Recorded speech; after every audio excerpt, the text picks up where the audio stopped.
A Bíblia em um ano.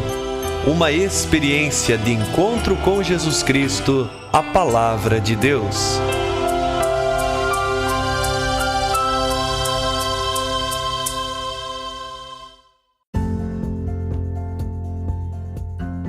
Olá, eu sou o Jefferson, seminarista na Diocese de Ponta Grossa, Paraná. Você está ouvindo o podcast A Bíblia em um ano. Usando um plano de leitura cronológico, leremos a Bíblia toda em 365 dias, descobrindo como a história da salvação se desdobra e se atualiza em nossas vidas e também na vida da própria Igreja. Nós estamos usando a Bíblia Católica com a tradução oficial da CNBB, a Conferência Nacional dos Bispos do Brasil. Você pode baixar também o plano de leitura completo por meio de um link que você encontra na página do Instagram, abiblia.emumano, ou então pelo facebook.com/seminariopg. Inscreva-se nesse podcast por meio da plataforma que preferir e assim receba as notificações diárias dos novos episódios.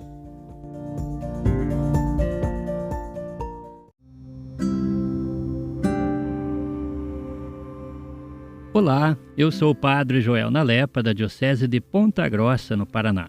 Antes de iniciarmos a leitura e a escuta dos textos bíblicos propostos para hoje, vamos pedir que o Espírito Santo ilumine nossa mente e nosso coração para que a Palavra de Deus frutifique em nossas vidas. Em nome do Pai, do Filho e do Espírito Santo. Amém. Vindo Espírito Santo, enchei os corações dos vossos fiéis e acendei neles o fogo do vosso amor. Enviai o vosso Espírito, e tudo será criado, e renovareis a face da terra. Oremos. Ó Deus, que instruístes os corações dos vossos fiéis com a luz do Espírito Santo, fazei que apreciemos retamente todas as coisas, segundo o mesmo Espírito, e gozemos sempre de sua consolação. Por Cristo nosso Senhor. Amém.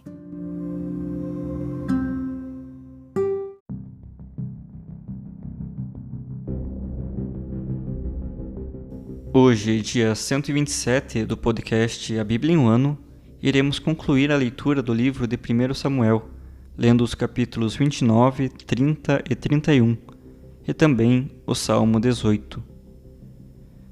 1 Samuel, capítulo 29. Os filisteus reuniram todas as suas tropas em Afec, enquanto os israelitas acamparam perto da fonte que existe em Jezreel. Os príncipes dos filisteus iam à frente, organizados em divisões de 100 e de 1000, enquanto Davi e seus homens ficavam com Aquis na retaguarda.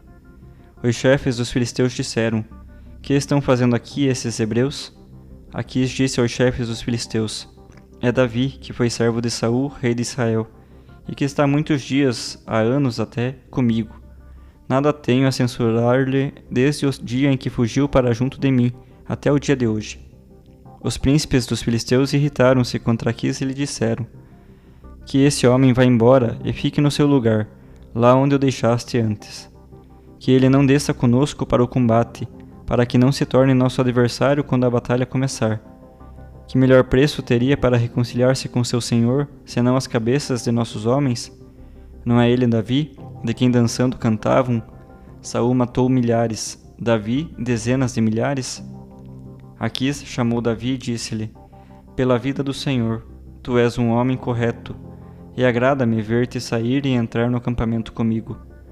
Nada de mal vejo em ti desde o dia em que vieste a mim até o dia de hoje, mas não agradas aos príncipes. Volta, pois, e vai em paz. Assim não desagradarás aos príncipes dos filisteus." Disse Davi a Aquis: "Que fiz eu? Que reparaste em teu servo desde o dia em que me apresentei a ti até hoje, para que eu não vá combater os inimigos do Senhor meu rei?" Aquis respondeu a Davi: "Bem sei, tu és valioso a meus olhos como um anjo de Deus." Mas os príncipes dos filisteus disseram: "Não subirá conosco à batalha. Amanhã cedo, portanto, tu e os servos de teu senhor que vieram contigo, devereis partir. Parti bem cedo, ao clarear do dia." Davi e seus homens levantaram-se de madrugada, e de manhã partiram de volta ao território dos filisteus. Os filisteus, porém, subiram para Jezreel. Capítulo 30. No terceiro dia, Davi e seus homens chegaram a Ciceleg. Amaleque tinha feito uma incursão no Neguebe de Judá e em Ciceleg, devastando e incendiando a cidade. Haviam tomado as mulheres e todos os que se encontravam ali, do menor ao maior. Não tinham matado ninguém, mas os levaram ao continuar em caminho. Ao chegar à cidade, Davi e seus homens a encontraram incendiada. Suas mulheres, seus filhos e filhas tinham sido capturados. Davi e os que estavam com ele ergueram suas vozes e choraram até lhe faltarem lágrimas. Também as 2 mulheres de Davi, Aquinoã de Jezrael e Abigail, mulher de Nabal de Carmel, tinham sido capturadas. Davi caiu em profunda amargura. O povo falava em apedrejá-lo, pois todos estavam amargurados pela perda dos filhos e filhas. Mas Davi reconfortou-se no Senhor seu Deus, e disse ao sacerdote Abiatar, filho de Aquimeleque: Traze-me o efode. Abiatar trouxe o efode a Davi, que consultou o Senhor, dizendo: Devo perseguir esses bandidos? Irei alcançá-los ou não? A resposta foi: Persegue-os, sem dúvida os alcançarás e libertarás os que foram capturados. Partiu então Davi com 600 homens que estavam com ele e chegaram à torrente do Besor, onde pararam os que atrasaram. 400 homens continuaram com Davi e 200 pararam ali, porque estavam exaustos demais para atravessar a torrente de Besor. Encontraram no campo um egípcio e levaram-no a Davi. Deram-lhe pão a comer, deram-lhe água a beber, deram-lhe também um pouco de massa de figo e 2 cachos de uvas passas. E depois de ter comido, recuperou as forças, pois havia 3 dias e 3 noites que não comia pão nem bebia água. Davi disse-lhe: A quem pertences? De onde vens? Ele disse: Sou egípcio, escravo de um amalecita. Meu amo abandonou-me há 3 dias porque comecei a adoecer. Fizemos uma incursão no Negueb, na região dos Seriteus, na de Judá e na de Caleb, e também incendiamos Ciceleg. Disse-lhe Davi: Podes levar-me até esse bando? O homem respondeu: Jura-me por Deus que não me matarás e não me entregarás nas mãos do meu amo, e eu te levarei ao bando. E Davi jurou. Então ele conduziu Davi. Os amalecitas estavam espalhados por todo lado, comendo e bebendo, festejando por causa da enorme presa e dos espólios que tinham tomado da terra dos filisteus e da terra de Judá. Davi os atacou no dia seguinte, do romper do dia até a tarde. Nenhum deles escapou, a não ser 400 moços que fugiram montados em camelos. Davi recuperou tudo o que os amalecitas haviam tomado, também suas 2 mulheres. Do menor ao maior, de filhos e filhas, ninguém faltou, nem objeto algum do espólio que tinham levado. Davi reconduziu tudo de volta. Tomou também todas as ovelhas e o gado, e enquanto conduziam esses animais, iam gritando: Eis a presa de guerra de Davi. Chegou então Davi aos 200 homens que exaustos não tinham conseguido acompanhá-lo, e haviam ficado junto às torrentes de Besor. Eles saíram ao encontro de Davi e de sua tropa. Davi aproximou-se do povo e desejou-lhes paz. Mas os malvados, homens de Belial, entre os que marcharam com Davi, disseram: Já que não vieram comigo, não lhes daremos nada dos despojos que tomamos, exceto a cada qual sua mulher e seus filhos. Que os recebam e vão embora. Davi, porém, disse: Não façais assim, meus irmãos, com aquilo que o Senhor nos deu, depois de nos ter protegido e ter entregue em nossas mãos o bando que nos havia atacado. Quem vos daria razão neste assunto? A parte dos que ficaram com as bagagens é igual à parte dos que foram à batalha. Reparta-se tudo em partes iguais. E a partir daquele dia, isso tornou-se preceito e norma em Israel, e é válido até hoje. Chegando a Ciceleg, Davi enviou parte do espólio aos anciãos de Judá, seus amigos, dizendo: Eis um presente para vós, parte do espólio dos inimigos do Senhor. Mandou aos anciãos de Betel, em Ramot Negueb, de Jeter, de Aroer, de Simfamote, de Estemo, de Carmel, das cidades dos Jerameelitas e dos Quenitas, de Orma, de Borazã e de Ataque, de Hebron e de todos os lugares por onde Davi havia passado com seus homens. Capítulo 31. Quando os filisteus atacaram Israel, os israelitas fugiram diante deles e caíram trucidados no monte de Jeboé. Os filisteus foram no encalço de Saul e seus filhos, e mataram Jonatas, Abinadab e Melquissuá, filhos de Saul. Então o peso do combate caiu sobre Saul. Os arqueiros o tomaram na mira e ele ficou gravemente ferido por suas flechas.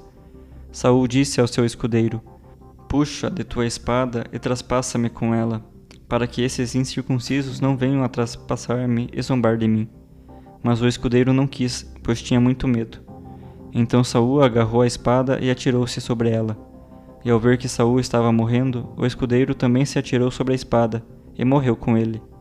Assim morreram Saul, seus 3 filhos, seu escudeiro e todos os seus homens naquele dia. Os israelitas que estavam do outro lado do vale e os que estavam além do Jordão, vendo que os homens de Israel haviam debandado em fuga e que Saul e seus filhos tinham morrido, abandonaram as cidades e fugiram. Chegaram então os filisteus e nelas se estabeleceram. No dia seguinte, os filisteus foram despojar os caídos e encontraram Saul e seus 3 filhos, tombados no monte de Gilboé. Cortaram a cabeça de Saul e despojaram-no de suas armas, as quais enviaram pela terra dos filisteus em redor, para publicar a notícia nos templos de seus ídolos e ao povo. Depositaram as armas dele no templo de Astarte e penduraram seu cadáver na muralha de Betsã. Quando os habitantes de Jabes de Galaade ficaram sabendo o que os filisteus fizeram a Saul, todos os valentes puseram-se a caminho e andaram a noite inteira. Tiraram os cadáveres de Saul e de seus filhos da muralha de Betsã e voltaram a Jabes, onde os queimaram. Tomando as ossadas deles, enterraram-nos debaixo da tamareira de Jabes e celebraram jejum durante 7 dias. Salmo 18. Ao maestro do coro, de Davi, servo do Senhor, que dirigiu ao Senhor as palavras deste cântico, no dia em que o Senhor o livrou do poder de todos os seus inimigos e da mão de Saul. Ele disse: Eu te amo, Senhor, minha força, Senhor, minha rocha firme, minha cidadela e meu libertador, meu Deus, meu rochedo, no qual me refugio, meu protetor, minha força salvadora e meu defensor. Invocarei o Senhor, digno de louvor, e estarei a salvo dos meus inimigos. Ondas de morte me rodearam, e torrentes de Belial me perturbaram. Cordas do Sheol me amarraram. Surpreenderam-me os laços da morte. Na minha angústia, invoquei o Senhor e clamei ao meu Deus, do seu templo, e ele ouviu a minha voz, e o meu clamor na sua presença entrou em seus ouvidos. A terra abalou-se e estremeceu, as bases das montanhas vacilaram, e se moveram porque ele se inflamou. Saiu fumaça de suas narinas, e da sua boca um fogo devorador. Carvões ardentes saíram dele. Ele inclinou os céus e desceu. Uma nuvem escura estava sob seus pés. Montou num querubim e voou, pairando nas asas do vento. Usou das trevas como esconderijo e como tenda ao seu redor, a escuridão das águas e as nuvens do céu. Pelo resplendor da sua presença, desfizeram-se as nuvens em granizo e em brasas de fogo. Do céu trovejou o Senhor. O Altíssimo fez soar sua voz, granizo e brasas de fogo. Lançou suas flechas e espalhou os inimigos. Desferiu relâmpagos e infundiu-lhes terror. Apareceram as fontes das águas e ficaram a descoberto os fundamentos da terra, por causa da tua ameaça, Senhor, do sopro do teu espírito irado. Do alto estendeu a mão e me agarrou, arrancou-me das águas profundas. Livrou-me dos meus inimigos mais fortes, daqueles que me odiavam e que eram mais poderosos do que eu. Eles me assaltaram no dia da minha aflição, mas o Senhor se tornou o meu amparo, conduziu-me a um lugar espaçoso e me salvou porque se agradou de mim. O Senhor me tratará segundo a minha justiça e segundo a pureza de minhas mãos me retribuirá, pois eu guardei os caminhos do Senhor e não me afastei em impiedade do meu Deus. Pois todos os seus julgamentos estão ante meus olhos, e não repeli de mim suas justiças. Conservei-me sem mancha diante dele, e guardei-me de toda a iniquidade. E o Senhor me retribuiu segundo a minha justiça, e segundo a pureza de minhas mãos diante dos seus olhos.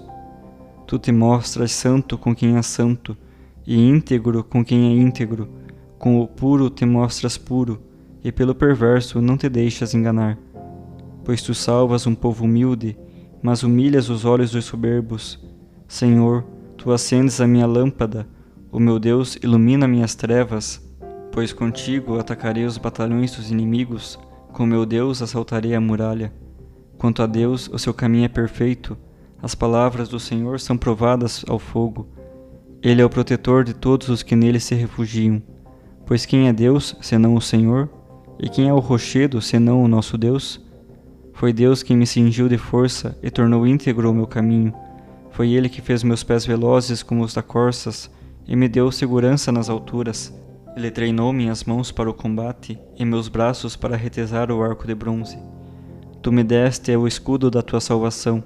A tua mão direita me acolheu, e ao inclinares teu ouvido me tornaste grande. Alargaste o caminho a meus passos, e os meus pés não vacilaram. Eu perseguia os inimigos e os capturava, e não voltava sem que fossem derrotados. Eu os esmagava, e não podiam resistir. Caíam debaixo dos meus pés. De força me cingiste para o combate, e sujeitaste os que se levantaram contra mim. Fizeste meus inimigos darem minhas costas, e desbarataste os que me odiavam. Eles gritaram, mas não havia quem os salvasse. Gritaram ao Senhor, mas não os atendeu. Eu os reduzi ao pó que o vento espalha, pisei neles como no lodo das ruas. Livraste-me das conjurações do povo, fizeste de mim um chefe de nações. Um povo que eu não conhecia passou a servir-me, ouvindo o que eu digo, obedeceu-me. Estrangeiros me lisonjearam, estrangeiros desfaleceram e tremeram nos meus esconderijos. Viva o Senhor, bendito seja o meu rochedo, exaltado seja o Deus da minha salvação. Deus que me dás a desforra e submetes os povos ao meu domínio, meu libertador de inimigos raivosos, tu me exaltas sobre os que se levantam contra mim, e do homem violento me libertas. Por isso eu te louvarei no meio das nações, Senhor, e cantarei um salmo ao teu nome, a ti, que engrandeces as salvações do teu rei, e ages com misericórdia para o teu ungido, para Davi e a sua descendência para sempre.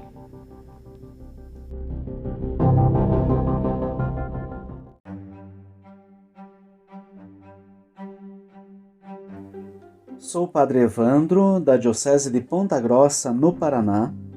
Hoje escutamos os últimos 3 capítulos do primeiro livro de Samuel. Esses capítulos nos apresentam 3 grandes momentos. O primeiro, a expulsão de Davi pelos filisteus. O segundo, a batalha de Davi contra Amaleque. E o terceiro é a morte de Saul e dos seus filhos, assim como a derrota de Israel. Olhemos para cada um destes momentos. Davi era muito amigo de Aquis e foi junto com os da cidade, com os guerreiros de Aquis, para lutar contra os israelitas. Na reunião, os chefes dos filisteus se irritaram contra Aquis e mandaram Davi embora para Ciceleg. Aquis elogia Davi, mas não há possibilidade de acolhê-lo mais. Davi precisa voltar, e assim faz.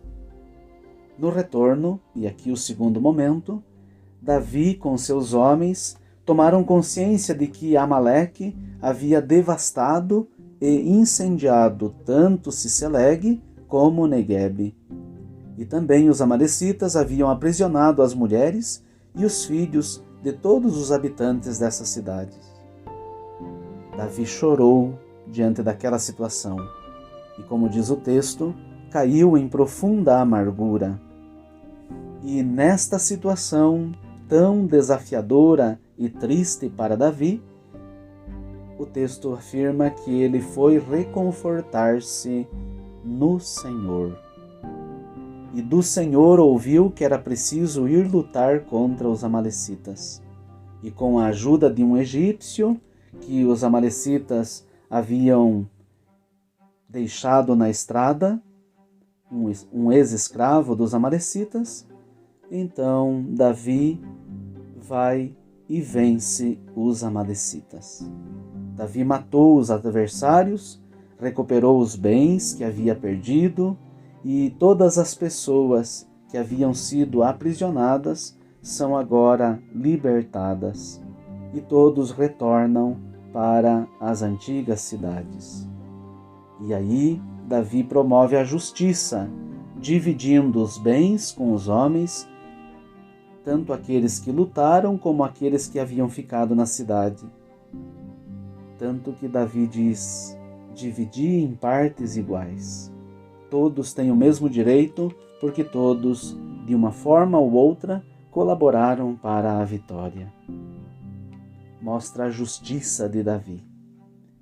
E por último, terceiro momento, os filisteus vencem os israelitas, matando os filhos de Saul e fazendo com que Saul também se jogue na espada, assim como seu escudeiro, e ambos também morreram. O que aprendemos destes capítulos, destes textos? Em primeiro lugar, nem todos acolhem quem está disposto a ajudar. Quantas vezes, na boa intenção, queremos fazer o bem aos outros, mas nem sempre nos acolherão e nos deixarão fazer o bem.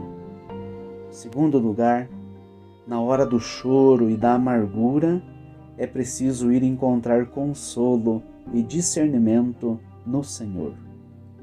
O Senhor sabe sempre o que fazer, e quem confia nele está seguro, é o que nos mostra Davi.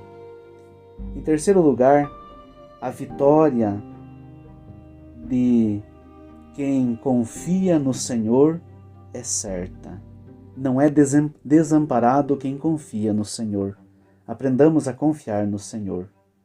E em quarto lugar, Israel é vencido pelos filisteus, e Saul e os seus filhos morreram. A morte é certa para todos. Tantas vezes acho que tenho tanto poder e influência, mas eu preciso lembrar que a morte é certa. No fim destes capítulos e também neste último dia da leitura, talvez possamos dizer juntos hoje, último dia de leitura comigo, digamos juntos: eu te amo, Senhor, és minha força. O Senhor me escuta, Ele me tira das situações complicadas. Por isso, Senhor, eu te louvo.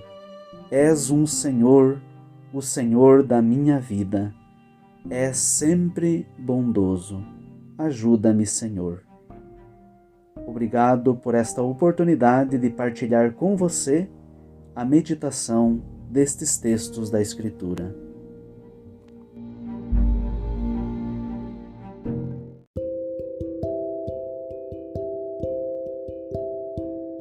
Querido irmão, querida irmã, Jesus afirma a todos nós: felizes os que escutam a palavra de Deus e a põem em prática.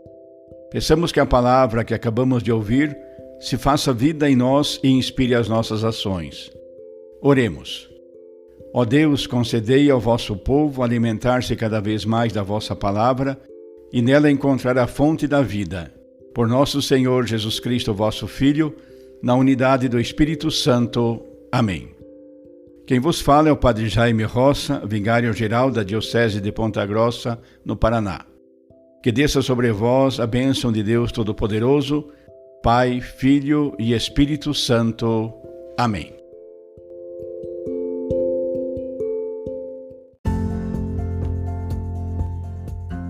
Você acaba de ouvir mais um episódio do podcast A Bíblia em um Ano. Continue nesse bom propósito de ouvir, ler e praticar a Palavra de Deus. Rezemos por todos que estão fazendo este caminho de leitura da Bíblia. Procure também participar da sua comunidade. A permissão para uso do plano de leitura The Bible in a Year com o Padre Mike Schmitz e Jeff Kevins foi concedida por Ascension. A versão original pode ser baixada em ascensionpress.com. Todos os direitos desse plano estão reservados à Ascension. Os demais conteúdos do podcast não são criados, revisados ou apoiados por Ascension. Até amanhã!